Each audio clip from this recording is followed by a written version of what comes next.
Welcome back to another episode of Car Man Conversations, and we are now on to episode 2, where we're going to talk about inside the culture at Aspley Mazda and what happens a bit behind the scenes. And again, I'm joined by Rachel. Welcome. Hello. Welcome. Thank you. So, dealership culture, it's a buzzword. Everyone wants to have dealership culture, or just culture in general, actually, in any workplace. But from me working alongside you the last few years, it's definitely something that you practice and preach. And I guess, what is the award-winning formula for it, and what sets Aspley Mazda apart from the rest? It's a really good one. It's a really good one because culture is so often heard about and talked about is culture, and you got to improve the culture, or let's get the culture right. But there's no, you can't buy it. There's nothing you can pull off the shelf and it just work. It's something that is a long-term thing, and it's something that could go as quick as it comes. You know what I mean? So all of a sudden, that you can have that winning culture, but with the wrong people or the wrong attitude towards things, that culture can disappear as quick as it came. So it's something that is a continuation. It's something you work on all the time. I believe the culture here is due to, I guess, the passion led from the top. I've always been a big believer of the fish rots and the head down, and if you've got the vision. I guess break it down a little bit further. If you've got the right playbook and you've got the perfect game plan around something, and you explain something, right, this is what we're going to do, this is what it looks like, and this is what it might be for a month or 12 months or forever.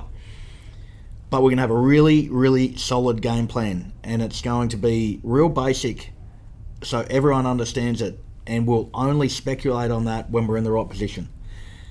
And they're basic formulas and basic disciplines. And then from that, when everyone's on the same page, you're building a culture straight away. Now, what comes along with that is an investment of everyone wanting to be a part of that journey and them loving what they do. So I often say, if you don't wake up in the morning just wanting to come to work and loving your job, you're in the wrong place. And it's fair to say that everyone loves their job, and they love coming to work and they love being part of the journey, and hence why the culture is what it is, And when you're growing and you're performing and you're getting great results, and people believe in that, and they can see, well, hang on, this isn't just yelled at or from above, and this needs to be on that. It's you've led by example, and you can't dispute fact. When fact is there and it's done from rolling up your sleeves and having a go, all you can really do is follow suit. So it's a real interesting one, culture, and it's something that there's no level to it of no, you get there and you're done.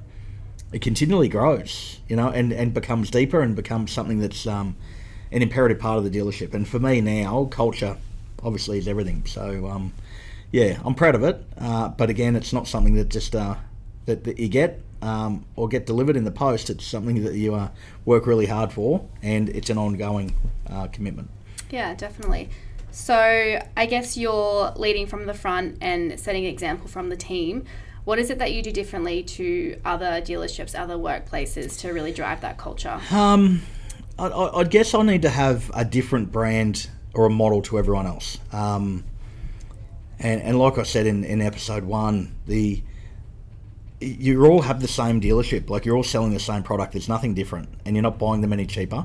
And all their dealerships, they look nice. It's about the people inside. And then if you're going to create the right people, they need to believe in what you're doing. You need to be very transparent with your game plan and what your operation is, or what the end game is. But you've got to actually treat your staff the way that you want to be treated, and then that's got to be then put out to the community of, this is the way we look after each other, and this is what we do. So I've got a unique knack of not wanting to employ on necessarily experience or ability, but I'm employing on personality. And I'm employing on moral and ethic, and probably that passion and the want.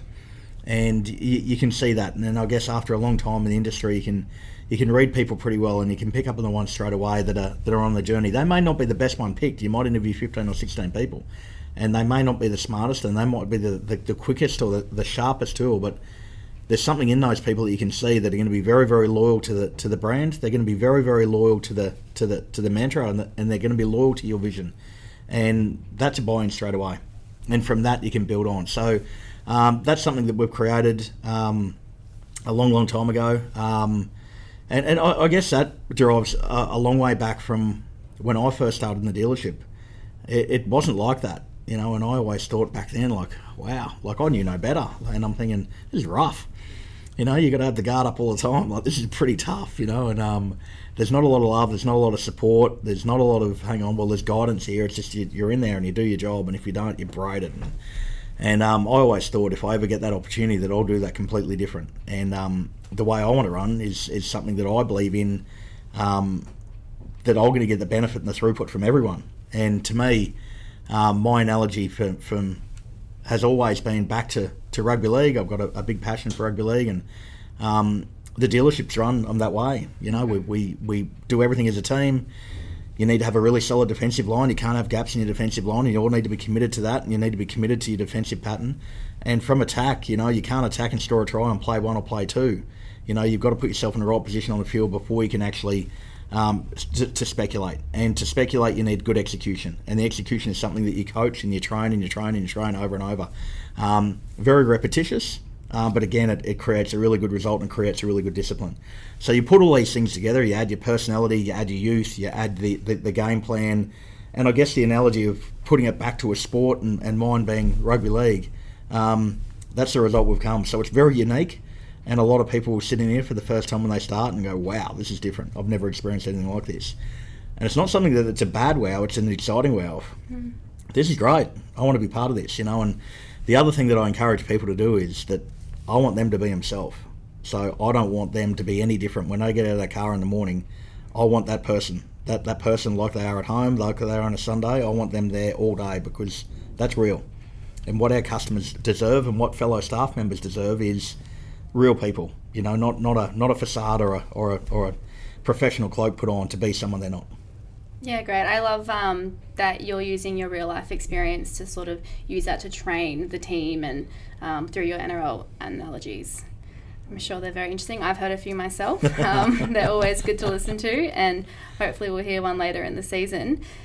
So you've spoken about how it's your experience from your past that has led you to want to deliver the culture that you do today, which is great. And it all comes from the team that you hire, which we'll chat about in the next episode. So do you have any tips that you can give our listeners to recap? Three things that you're doing now to promote workplace culture? I wouldn't put it down to anything in particular. Like there's three pillars that I work from. Apart from my cars community culture, are the three pillars that I've always run off, and that's obviously the building block for the staff.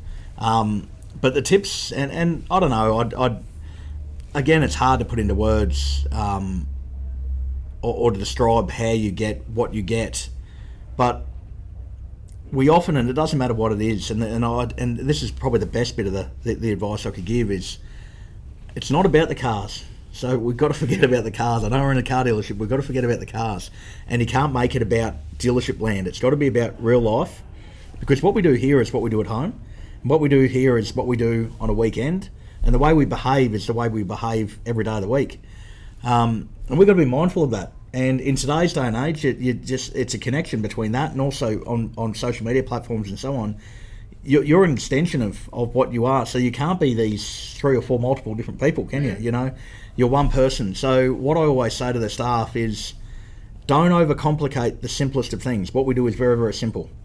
And when I say it's simple, there's a few things that we need to follow. One is to have very, very high discipline. 2 is to appreciate everything we have, and if we appreciate the little things, the big things will come. And the most important to me is remember where you come from. And these are the most important things that I look at every day, because they're relative to what we do inside work and outside of work, and how we treat the general public and how we behave around external people. So, and when it comes down to those disciplines, if you have a good discipline at work, you have a good discipline at home. And that good discipline should be second nature. And if your attention to detail is quite high around doing the little things right and having appreciation of all those little things you have, the big things will come naturally without you having to ask for them or be greedy or beg for them. And the third part of that is that the remembering where you came from is just true value. You appreciate where you are by thinking, well, hang on, I didn't have this opportunity until it was given to me, and I need to be respectful of that, and I need to be respectful of what was here before I started. And to do that, I need to know about that and invest some time into how that works to get the full potential, or give themselves the full potential of their potential, their wants, and probably their output. So it's pretty basic, and I have to go over it all the time.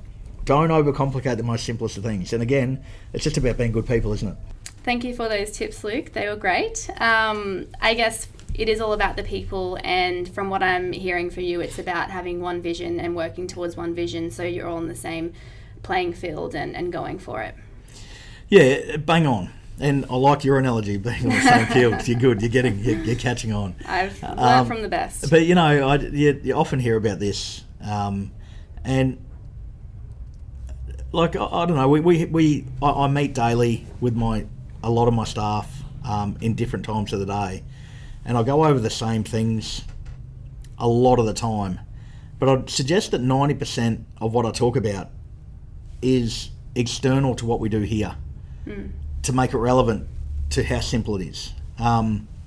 So I guess the overall, if there was like one common goal, that is of one vision, and I remember, the old sayings is, I want everyone to sing of the same song and sing of the same page of the hymn book and all the other one-liners that come with it. But it's so true.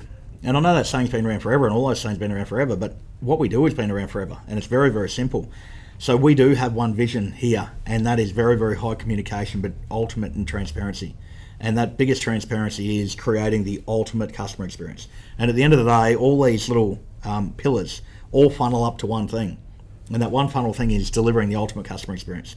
And then the derivatives from that are, staff retention, customer retention, buying cycles, and the 5-year plan that might be with guaranteed future value and everything that comes with it. But to get there, it's got to be one thing, and that is, I guess, that funnel leads up to the one thing, which is the ultimate customer experience. And to do that are the things that I talked about earlier, of following the little things, and they will all lead the same way. So you walk around the dealership and there's one common goal, and that's it. We deliver the ultimate customer experience. Great. And I guess if everyone knows what they're working towards, it just makes coming to work that much easier. Well, it does. Funner. We're all on the same game plan. And like I said earlier in the episode, it's you've got to have a game plan for everything, and it's like a simple set of instructions, isn't it? And you can't expect, and I'll fall back onto a football analogy, you can't expect 13 players to run out in the field and just play what's in front of them. It's not an individual sport, it's a team sport. And in that team sport, you need some direction, and that comes from your coaches, and that comes from above of, this is the best way to go about it, and it's a collective. So for that 80 minutes you're playing that game, for 80 minutes everyone knows what their job is, but everyone knows what that one game plan is. And for the same thing here, it doesn't matter what the hours, and it's 130 odd staff, they all know that one game plan. And it's not overcomplicated, it's very, very simple. And it's effective and it works. I think that's a great tip.